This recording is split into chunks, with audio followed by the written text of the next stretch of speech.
Media sosial diramaikan dengan rekaman detik-detik helikopter Ka-29 Rusia yang menembaki kapal tak berawak militer Ukraina.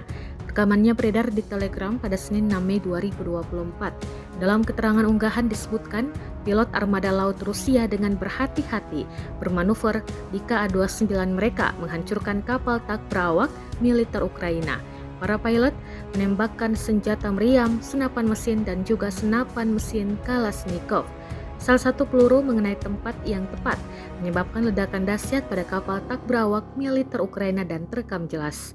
Tak hanya satu kapal, militer Rusia mengklaim juga menghancurkan 5 kapal tak berawak angkatan bersenjata Ukraina di wilayah pantai barat laut semenanjung Crimea. Rekamannya pun menuai berbagai komentar dari warganet.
Download Tribun X sekarang, menghadirkan lokal menjadi Indonesia.